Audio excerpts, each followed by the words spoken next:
The Enchiridion by Epictetus. 1. Some things are in our control and others not. Things in our control are opinion, pursuit, desire, aversion, and in a word, whatever are our own actions. Things not in our control are body, property, reputation, command, and in one word, whatever are not our own actions. Things in our control are by nature free, unrestrained, and unhindered. But those not in our control are weak, slavish, restrained, belonging to others. Remember, then, that if you suppose that things which are slavish by nature are also free, and that what belongs to others is your own, then you will be hindered, you will lament, you will be disturbed, and you will find fault both with gods and men. But if you suppose that only to be your own, which is your own, and what belongs to others, such as it really is, then no one will ever compel you or restrain you. Further, you will find fault with no one or accuse no one. You will do nothing against your will. No one will hurt you. You will have no enemies, and you will not be harmed. Aiming therefore at such great things, remember that you must not allow yourself to be carried, even with a slight tendency, towards the attainment of lesser things. Instead, you must entirely quit some things, and for the present, postpone the rest. What if you would both have these great things, along with power and riches? Then you will not gain even the latter, because you aim at the former too, but you will absolutely fail of the former, by which alone happiness and freedom are achieved. Work, therefore, to be able to say to each and every harsh appearance, you are but an appearance, and not absolutely the thing you appear to be. And then examine it by those rules which you have, and first, and chiefly, by this, whether it concerns the things which are in our own control, or those things which are not. And, if it concerns anything not in our control, be prepared to say that it is nothing to you. 2. Remember that following desire promises the attainment of that of which you are desirous, and aversion promises the avoiding that to which you are averse. However, he who fails to obtain the object of his desire is disappointed, and he who incurs the object of his aversion wretched. If, then, you confine your aversion to those objects only which are contrary to the natural use of your faculties, which you have in your own control, you will never incur anything to which you are averse. But if you are averse to sickness or death or poverty, you will be wretched. Remove aversion, then, from all things that are not in our control, and transfer it to things contrary to the nature of what is in our control. But, for the present, totally suppress desire. For, if you desire any of the things which are not in your own control, you must necessarily be disappointed, and of those which are, and which it would be laudable to desire, nothing is yet in your possession. Use only the appropriate actions of pursuit and avoidance, and even these lightly, and with gentleness and reservation. 3. With regard to whatever objects give you delight, are useful, or are deeply loved, remember to tell yourself of what general nature they are, beginning from the most insignificant things. If, for example, you are fond of a specific ceramic cup, Remind yourself that it is only ceramic cups in general of which you are fond of. Then, if it breaks, you will not be disturbed. If you kiss your child or your wife, say that you only kiss things which are human, and thus you will not be disturbed if either of them dies. 4. When you are going about any action, remind yourself what nature the action is. If you are going to bathe, picture to yourself the things which usually happen in the bath. Some people splash the water, some push, some use abusive language, and others steal. Thus you will more safely go about this action if you say to yourself, I will now go bathe, and keep my own mind in a state conformable to nature. And in the same manner with regard to every other action. For thus, if any hindrance arises in bathing, you will have it ready to say, it was not only to bathe that I desired, but to keep my mind in a state conformable to nature, and I will not keep it if I am bothered at things that happen. 5. Men are disturbed, not by things, but by the principles and notions which they form concerning things. Death, for instance, is not terrible, else it would have appeared so to Socrates. But the terror consists in our notion of death that is terrible. When, therefore, we are hindered, or disturbed, or grieved, let us never attribute it to others, but to ourselves, that is, to our own principles. An uninstructed person will lay the fault of his own bad condition upon others. Someone just starting instruction will lay the fault on himself. Some who is perfectly instructed will place blame neither on others nor on himself. 6. Don't be prideful with any excellence that is not your own. If a horse should be prideful and say, I am handsome, it would be supportable. But when you are prideful and say, I have a handsome horse, know that you are proud of what is, in fact, only the good of the horse. What, then, is your own? Only a reaction to the appearances of things. Thus, when you behave conformably to nature, in reaction to how things appear, you will be proud with reason, for you will take pride in some good of your own. 7. Consider when, on a voyage, your ship is anchored. If you go on shore to get water, you may along the way amuse yourself with picking up a shellfish or an onion. However, your thoughts and continual attention ought to be bent towards the ship, waiting for the captain to call on board. You must then immediately leave all these things. Otherwise you will be thrown into the ship, bound neck and feet like a sheep. So it is with life.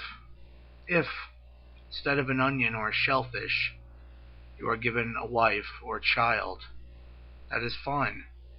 But if the captain calls, you must run to the ship, leaving them, and regarding none of them.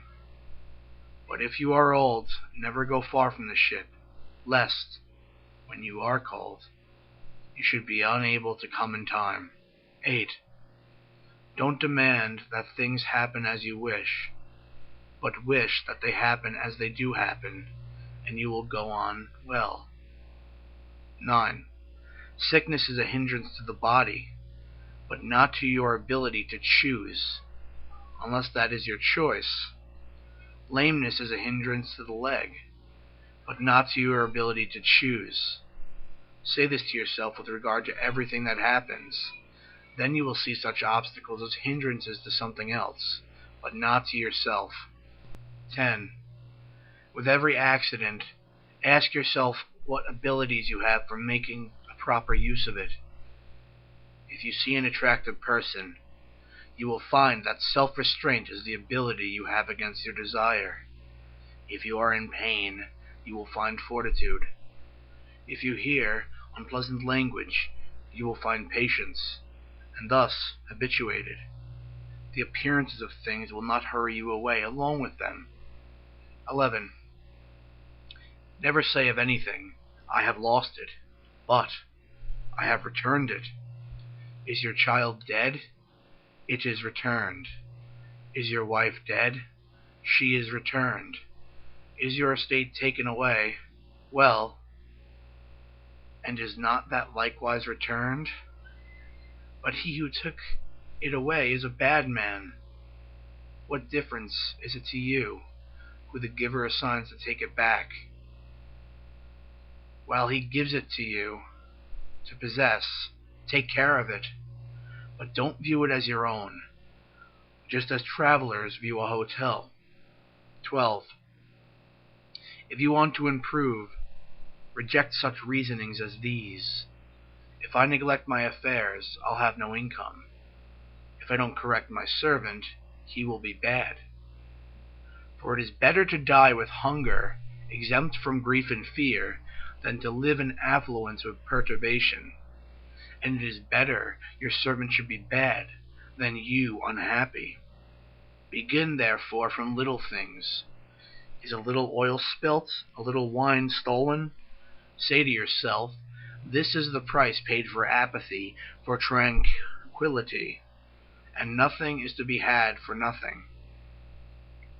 When you call your servant, it is possible that he may not come, or, if he does, he may not do what you want, but he is by no means of such importance that it should be in his power to give you any disturbance. 13. If you want to improve, be content to be thought foolish and stupid with regard to external things.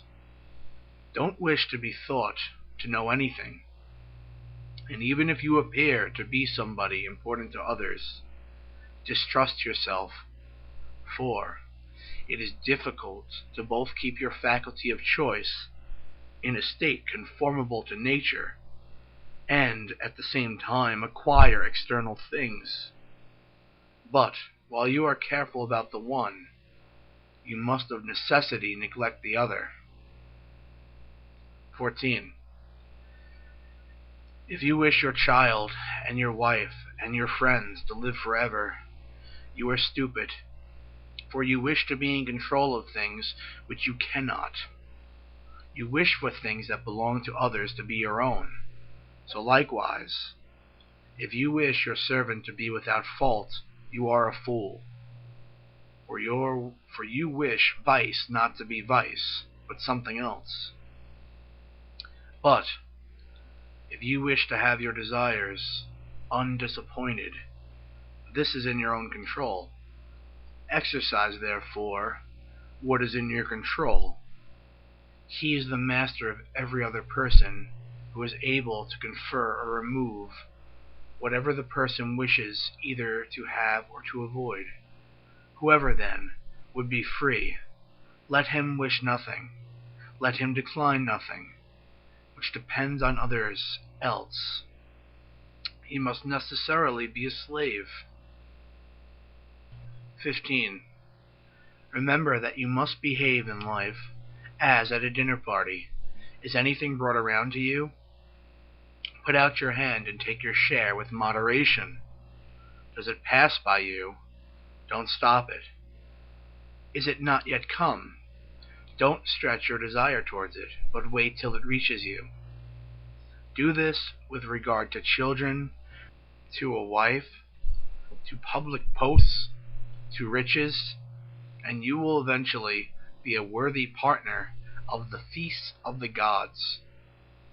And if you don't even take the things which are set before you, but you are able even to reject them, then you will not only be a partner at the feasts of the gods, but also of their empire.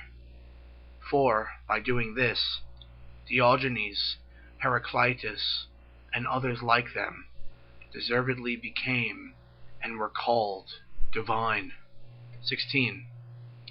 When you see anyone weeping in grief because his son has gone abroad, or is dead, or because he has suffered in his affairs, be careful that the appearance may not misdirect you. Instead, distinguish within your own mind and be prepared to say, "It's not the accident that distresses this person, because it doesn't distress another person. It is the judgment which he makes about it." As far as words go, however, don't reduce yourself to his level, and certainly do not moan with him. Do not moan inwardly either. 17. Remember that you are an actor in a drama of such a kind as the author pleases to make it. If short, of a short one. If long, of a long one. If it is his pleasure you should act a poor man, a cripple, a governor, or a private person, see that you act it naturally. For this is your business, to act well the character assigned you. To choose it is another's. 18. When a raven happens to croak unluckily, don't allow the appearance hurry you away with it, but immediately make the distinction to yourself, and say, "None of these things are foretold to me, but either to my paltry body, or property, or reputation, or children, or wife. But to me all omens are lucky, if I will. For whichever of these things happens, it is in my control to derive advantage from it." 19. You may be unconquerable if you enter into no combat in which it is not in your own control to conquer. When, therefore, you see any one eminent in honors or power, or in high esteem on any other account, take heed not to be hurried away with the appearance, and to pronounce him happy. For, if the essence of good consists in things in our own control, there will be no room for envy or emulation. But, for your part, don't wish to be a general, or a senator, or a consul, but to be free. And the only way to this is a contempt of things not in your own control. 20. Remember that not he who gives ill language or a blow insults, but the principle which represents these things as insulting. When, therefore, anyone provokes you, be assured that it is your own opinion which provokes you. Try, therefore, in the first place, not to be hurried away with the appearance.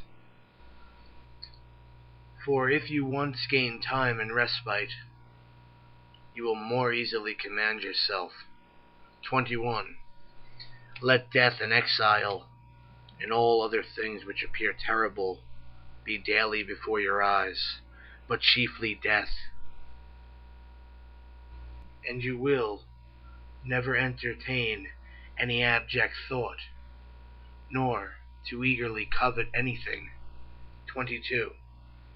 If you have an earnest desire of attaining to philosophy, prepare yourself in the very first to be laughed at, to be sneered by the multitude, to hear them say, "He is returned to us a philosopher all at once," and "Whence this superfluous look?"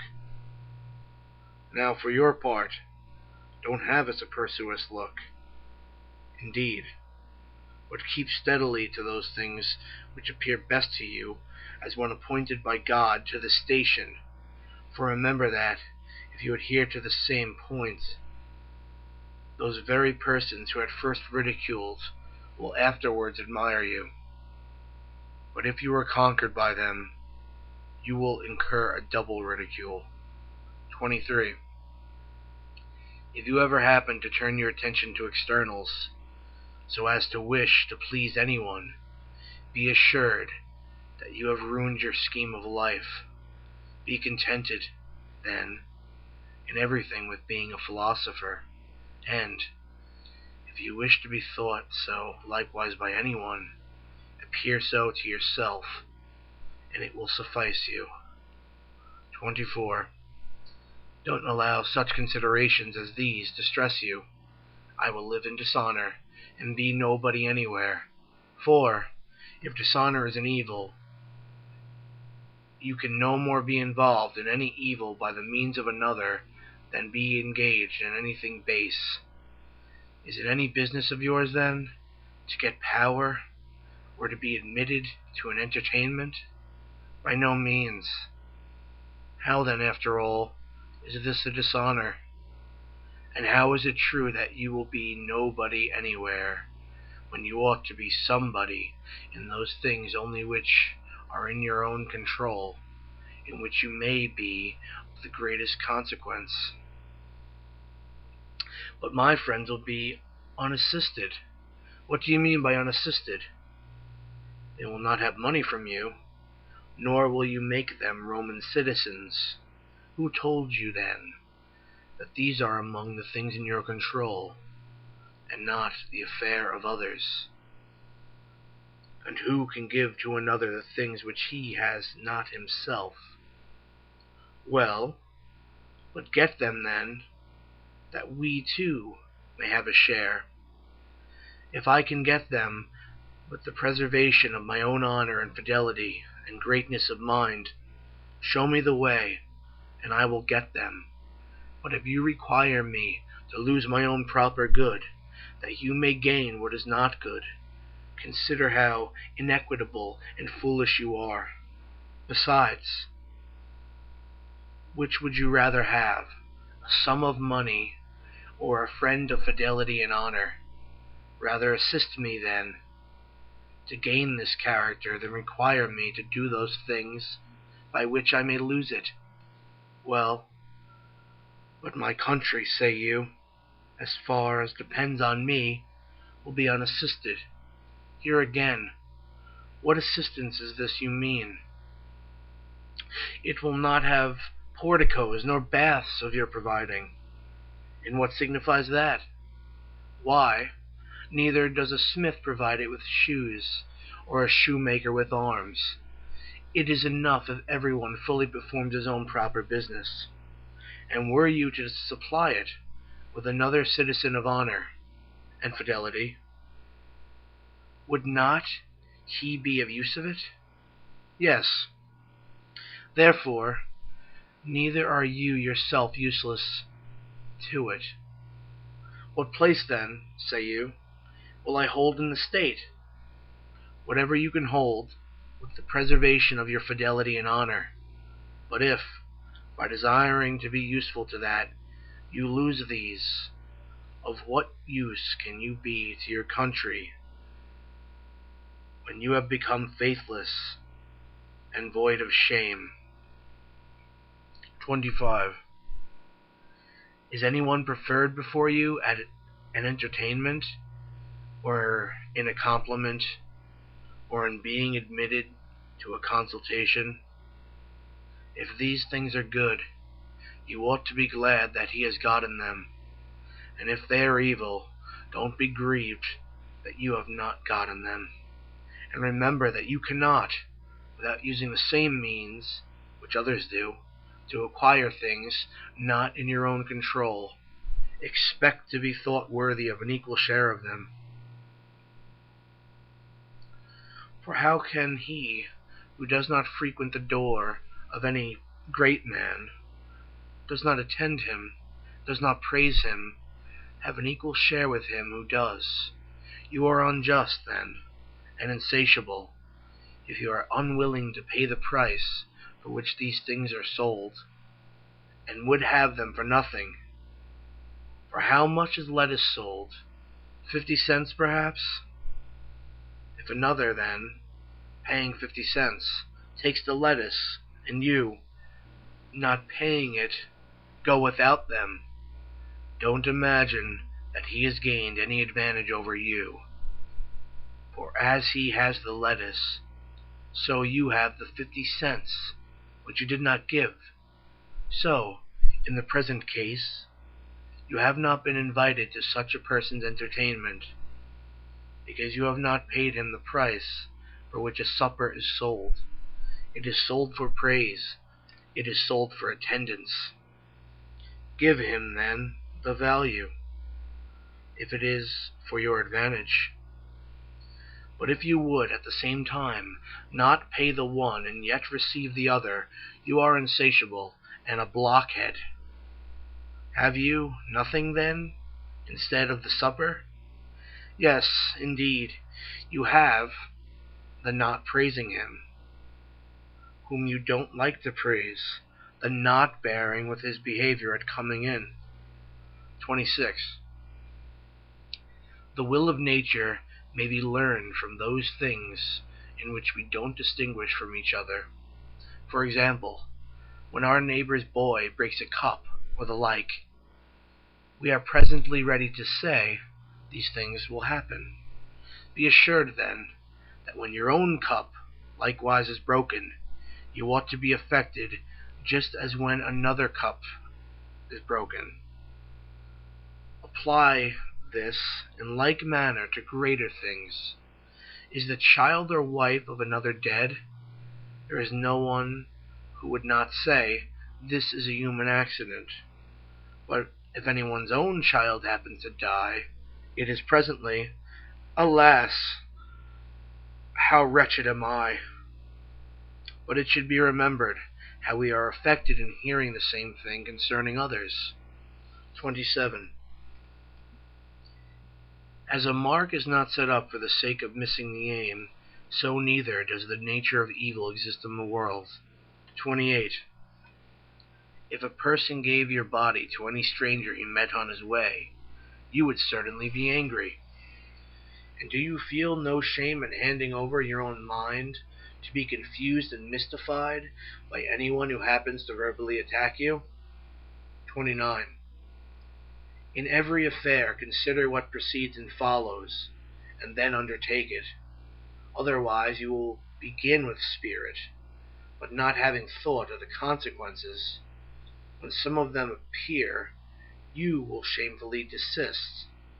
I would conquer at the Olympic Games, but consider what precedes and what follows, and then, if it is for your advantage, engage in the affair. You must conform to rules, submit to a diet, refrain from dainties, exercise your body, whether you choose it or not, at a stated hour. In heat and cold, you must drink no cold water, nor sometimes even wine. In a word, you must give yourself up to your master as to a physician. Then, in the combat, you may be thrown into a ditch, dislocate your arm, turn your ankle, swallow dust, be whipped, and after all, lose the victory. When you have evaluated all this, if your inclination still holds, then go to war. Otherwise, take notice. You will behave like children, who sometimes play like wrestlers, sometimes gladiators, sometimes blow a trumpet, and sometimes act a tragedy when they have seen and admired these shows. Thus you too will be at one time a wrestler, at another a gladiator, now a philosopher, then an orator, but with your whole soul, nothing at all. Like an ape, you mimic all you see, and one thing after another is sure to please you, but it is out of favor as soon as it becomes familiar. For you have never entered upon anything considerately, nor after having viewed the whole matter on all sides, or made any scrutiny into it, but rashly, and with a cold inclination. Thus some, when they have seen a philosopher and heard a man speaking like Euphrates, though indeed, who can speak like him, have a mind to be philosophers too. Consider first, man, what the matter is, and what your own nature is able to bear. If you would be a wrestler, consider your shoulders, your back, your thighs, for different persons are made of different things. Do you think that you can act as you do? and be a philosopher, that you can eat and drink and be angry and discontented as you are now? You must watch, you must labor, you must get to the better of certain appetites, must quit your acquaintance, be despised by your servant, be laughed at by those you meet, come off worse than others in everything, in honors, in courts of the jury. When you have considered all these things round, approach, if you please. If by parting with them you have a mind to purchase apathy, freedom, and tranquility. If not, don't come here. Don't, like children, be one while a philosopher, then a public person, then an orator, and then one of Caesar's officers. These things are not consistent. You must be one man, either good or bad. You must cultivate either your own ruling faculty or externals, and apply yourself either to things within or without you. That is, be either a philosopher or one of the vulgar. 30. Duties are universally measured by relations. Is anyone a father? If so, it is implied that the children should take care of him, submit to him in everything, patiently listen to his reproaches, his correction. But he is a bad father. Are you naturally entitled, then, to a good father? No, only to a father. Is a brother unjust? Well, keep your own situation towards him. Consider not what he does, but what you are to do to keep your own faculty of choice in a state conformable to nature. For another will not hurt you unless you please. You will then be hurt when you think you are hurt. In this manner, therefore, you will find, from the idea of a neighbor, a citizen, a general, the corresponding duties, if you accustom yourself to contemplate the several relations. 31. Be assured that the essential property of piety towards the gods is to form right opinions concerning them as existing, aye, and as governing the universe with goodness and justice, and fix yourself in this resolution, to obey them, and yield to them, and willingly follow them in all events, as produced by the most perfect understanding. For thus you will never find fault with the gods, nor accuse them as neglecting you, and it is not possible for this to be effected any other way than by withdrawing yourself from things not in your own control, and placing good or evil in those only which are. For if you suppose any of the things not in your own control to be either good or evil, when you are disappointed of what you wish, or incur what you would avoid, you must necessarily find faults and blame the authors. For every animal is naturally formed to fly and abhor things that appear hurtful, and the causes of them, and to pursue and admire those things which appear beneficial, and the causes of them. It is impractical, then, that one who supposes himself to be hurt should be happy about the person who, he thinks, hurts him, just as it is impossible to be happy about the hurt itself. Hence, also a father is reviled by a son, when he does not impart to him the things which he takes to be good, and the supposing empire to be good made Polynices and Eteocles mutual enemies. On this account the husbandman, the sailor, the merchant, on this account those who lose wives and children, revile the gods. For where interest is, there too piety is placed. so that whoever is careful to regulate his desires and aversions as he ought is, by the very same means, careful of piety likewise.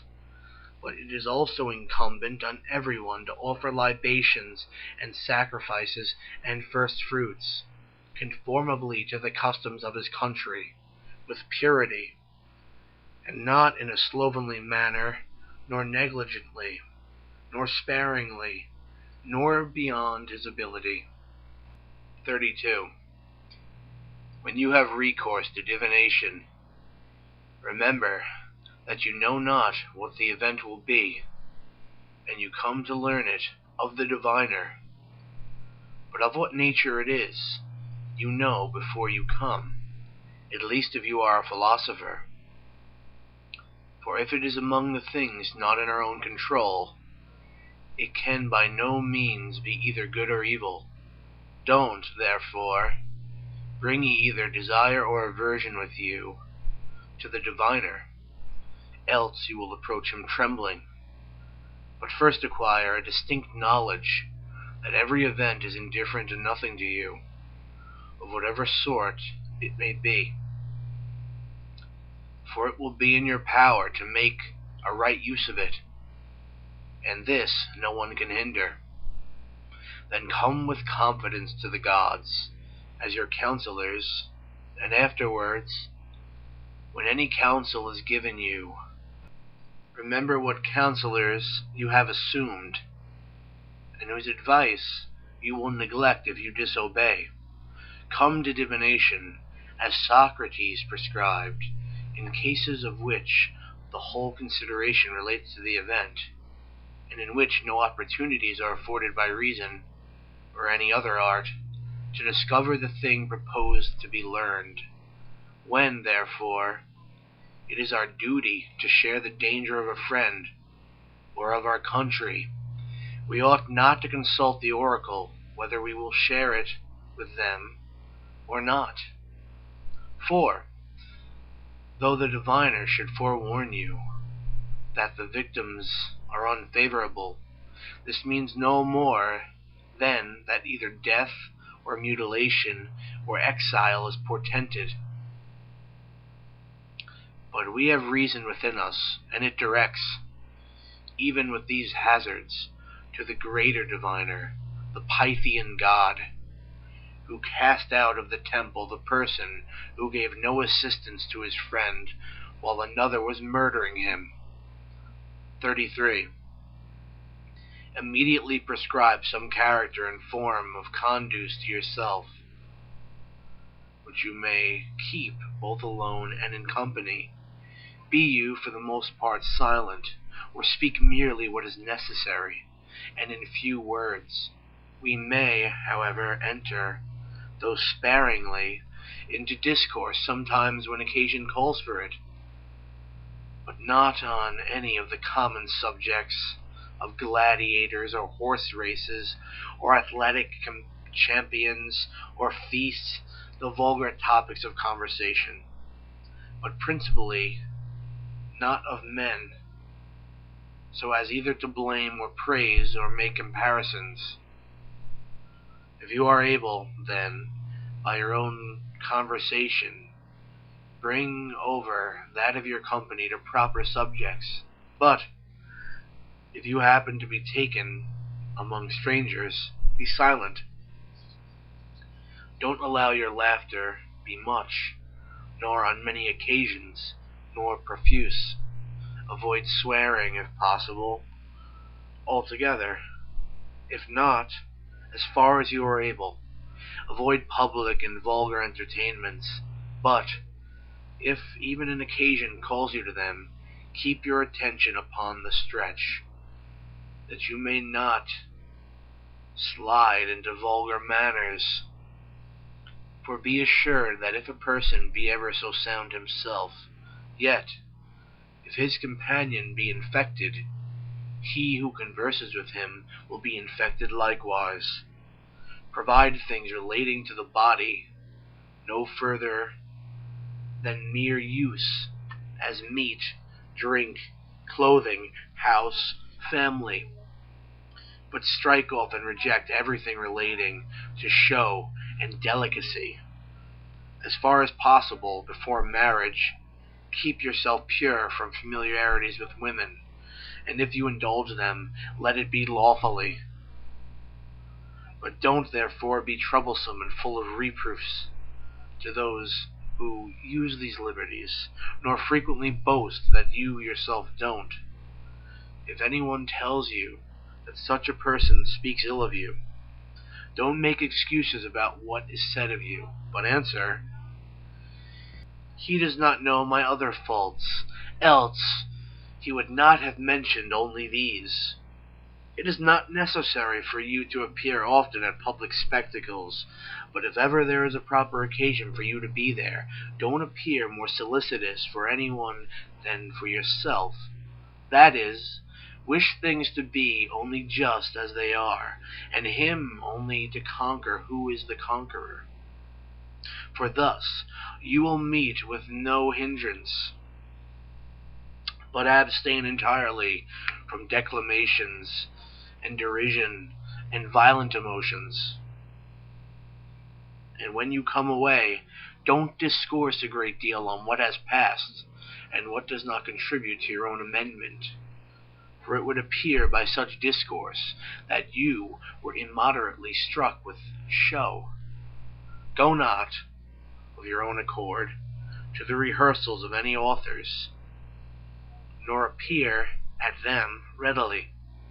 But, if you do appear, keep your gravity and sedateness, and at the same time avoid being morose.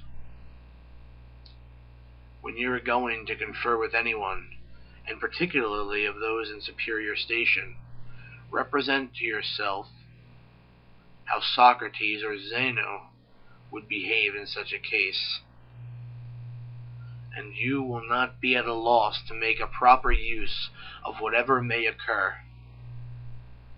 When you are going to any of the people in power, represent to yourself that you will not find him at home, that you will not be admitted, that the doors will not be opened to you, that he will take no notice of you. If, with all of this, it is your duty to go, bear what happens, and never say to yourself, "It was not worth so much," for this is vulgar, and like a man dazed by external things. In parties of conversation, avoid a frequent and excessive mention of your own actions and dangers, for, however agreeable it may be to yourself to mention the risks you have run, it is not equally agreeable to others to hear your adventures. Avoid, likewise, and endeavor to excite laughter, for this is a slippery point, which may throw you into vulgar manners, and, besides, may be apt to lessen you in the esteem of your acquaintance. Approaches to indecent discourse are likewise dangerous. Whenever, therefore, any of this sort happens, if there be a proper opportunity, rebuke him who makes advances that way, or, at least, by silence and blushing and a forbidding look, show yourself to be displeased by such talk. 34. If you are struck by the appearance of any promised pleasure, guard yourself against being hurried away by it, but let the affair wait your leisure, and procure yourself some delay. Then bring to your mind both points of time, that in which you will enjoy the pleasure, and that in which you will repent and reproach yourself after you have enjoyed it, and set before you, in opposition to these, how you will be glad and applaud yourself if you abstain. And even though it should appear to you a seasonable gratification, take heed that its enticing and agreeable and attractive force may not subdue you, but set in opposition to this how much better it is to be conscious of having gained so great a victory. 35. When you do anything from a clear judgment that it ought to be done, never shun the being seen to do it. Even though the world should make a wrong supposition about it, for, if you don't act right, shun the action itself. But if you do, why are you afraid of those who censor you wrongly? 36. As the proposition, either it is day or it is night, is extremely proper for a disjunctive argument, but quite improper in a conjunctive one, so, at a feast, to choose the largest share is very suitable to the bodily appetite, but utterly inconsistent with the social spirit of an entertainment.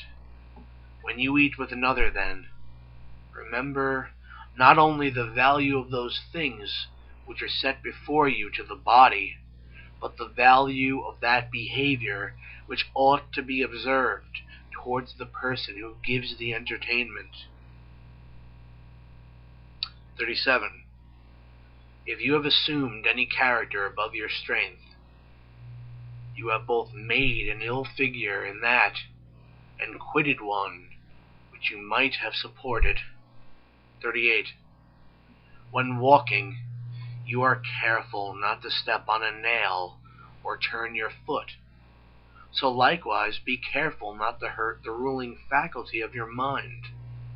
And, if we were to guard against this in every action, we should undertake the action with the greater safety. 39.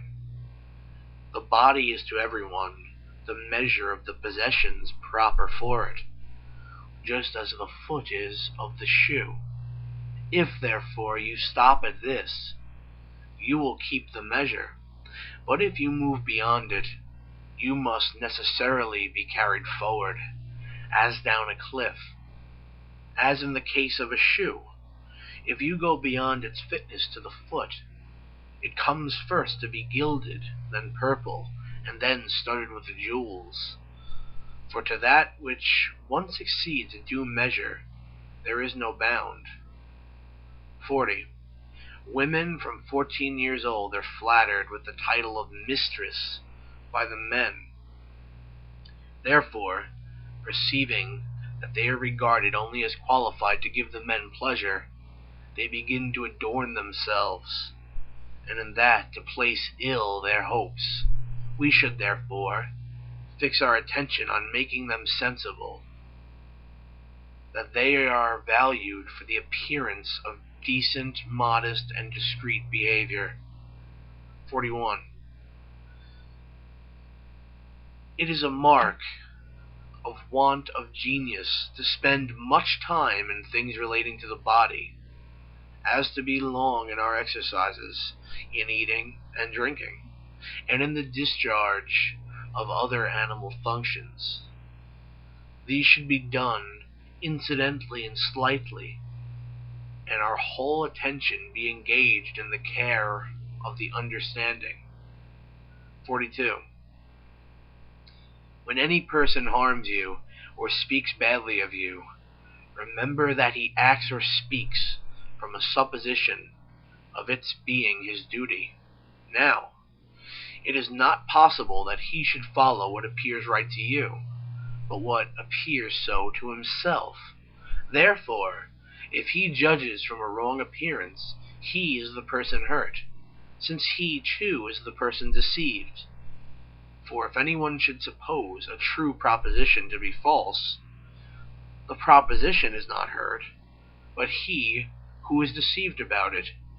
Setting out, then, from these principles, you will meekly bear a person who reviles you. For you will say upon every occasion, "It seemed so to him." 43. Everything has two handles, the one by which it may be carried, the other by which it cannot. If your brother acts unjustly, don't lay hold on the action by the handle of his injustice, for by that it cannot be carried. but by the opposite, that he is your brother, that he was brought up with you, and thus you will lay hold on it as it is to be carried. 44. These reasonings are unconnected. I am richer than you, therefore I am better. I am more eloquent than you, therefore I am better. The connection is rather this: I am richer than you, therefore my property is greater than yours. I am more eloquent than you, therefore my style is better than yours. But you, after all, are neither property nor style. 45. Does anyone bathe in a mighty little time? Don't say that he does it ill, but in a mighty little time. Does anyone drink a great quantity of wine? Don't say that he does ill, but that he drinks a great quantity. For, unless you perfectly understand the principle from which anyone acts, how should you know if he acts ill? Thus, you will not run the hazard of assenting to any appearance, but such as you fully comprehend. 46. Never call yourself a philosopher, nor talk a great deal among the unlearned about theorems, but act conformably to them. Thus, at an entertainment, don't talk how persons ought to eat, but eat as you ought. For remember that in this manner Socrates also universally avoided all ostentation, and when people came to him and desired to be recommended by him to philosophers, he took and recommended them. So well did he bear being overlooked, so that if ever any talk should happen among the unlearned concerning philosophic theorems, be you, for the most part, silent. For there is a great danger in immediately throwing out what you have not digested.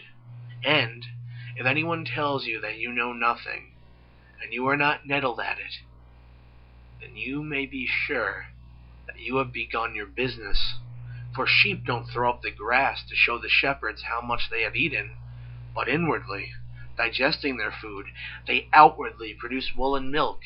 Thus, therefore, do you likewise, not to show theorems to the unlearned, but the actions produced by them after they have been digested. 47. When you have brought yourself to supply the necessities of your body at a small price, don't pique yourself upon it, nor, if you drink water, be saying upon every occasion, I drink water. But first consider how much more sparing and patient of hardship the poor are than we. But if at any time you would injure yourself by exercise to labor, and bearing hard trials, do it for your own sake, and not for the world. Don't grasp statues, but when you are violently thirsty, take a little cold water in your mouth and spurt it out, and tell no one. 48. The condition and characteristics of a vulgar person is that he never expects either benefit or hurt from himself, but from externals. The condition and characteristic of a philosopher is that he expects all hurt and benefit from himself. The marks of a proficient are that he censures no one, praises no one, blames no one, accuses no one, says nothing concerning himself as being anybody, or knowing anything. When he is, in any instance, hindered or restrained, he accuses himself, and, if he is praised, he secretly laughs at the person who praises him, and, if he is censured, he makes no defense, but he goes about with the caution of sick or injured people, dreading to move anything that is set right before it is perfectly fixed. He suppresses all desire in himself. He transfers his aversion to those things only which thwart the proper use of our own faculty of choice. The exertion of his active powers towards anything is very gentle. If he appears stupid or ignorant, he does not care, and in a word, he watches himself as an enemy and one in ambush. 49. When anyone shows himself overly confident in ability to understand and interpret the works of Chrysippus, unless Chrysippus had written obscurely, this person would have had no subject for his vanity. But what do I desire? To understand nature and follow her. I ask then, who interprets her, and, finding Chrysippus does, I have recourse to him. I don't understand his writings. I seek, therefore, one to interpret them. So far there is nothing to value myself upon, and when I find an interpreter, what remains is to make use of his instructions. This alone is the valuable thing.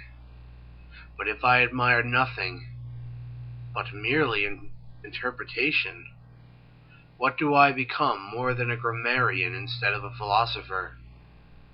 Except, indeed, that instead of Homer, I interpret Chrysippus. When anyone, therefore, desires me to read Chrysippus to him, I rather blush when I cannot show my actions agreeable and consonant to his discourse. 50.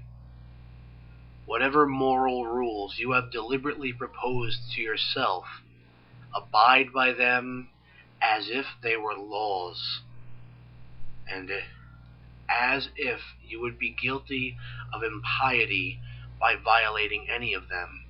Don't regard what anyone says of you, for this, after all, is no concern of yours. How long, then, will you put off thinking yourself worthy of the highest improvements, and follow the distinctions of reason?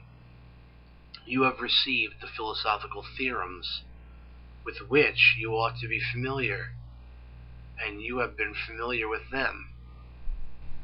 What other master, then, do you wait for, to throw upon that the delay of reforming yourself? You are no longer a boy, but a grown man. If, therefore, you will be negligent and slothful, and always add procrastination to procrastination, purpose to purpose, and fix day after day in which you will attend to yourself, you will insensibly continue without proficiency, and, living and dying, persevere in being one of the vulgar. This instant, then, think yourself worthy of living as a man grown up and a proficient. Let whatever appears to be the best be to you an inviolable law.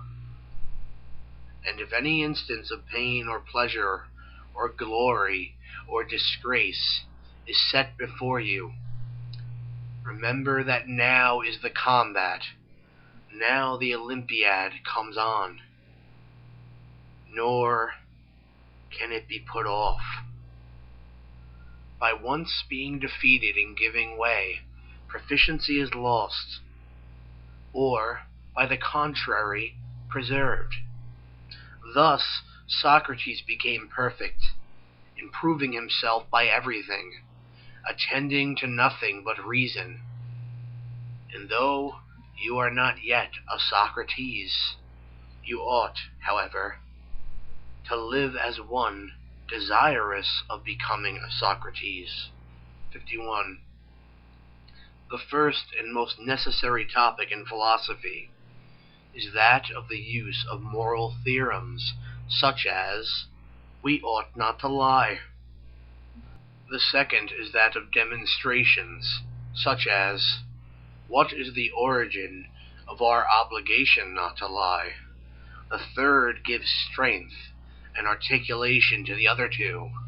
such as, what is the origin of this is a demonstration. For what is demonstration? What is consequence? What contradiction? What truth? What falsehood?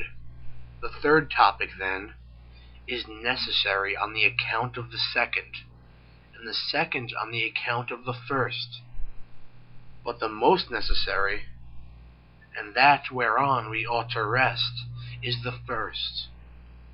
But we act just on the contrary, for we spend all our time on the third topic, and employ all our diligence about that, and entirely neglect the first. Therefore, at the same time that we lie, we are immediately prepared to show how it is demonstrated that lying is not right. 52. Upon all occasions, we ought to have these maxims ready at hand. Conduct me, Jove, and you, O Destiny, wherever your decrees have fixed my station. And I followed cheerfully, and did I not? Wicked and wretched, I must follow still. Whoever yields properly to fate is deemed wise among men, and knows the laws of heaven. And this third, O Crito, if it is thus pleases the gods, thus let it be. Anytus and Meletus may kill me indeed, but hurt me they cannot.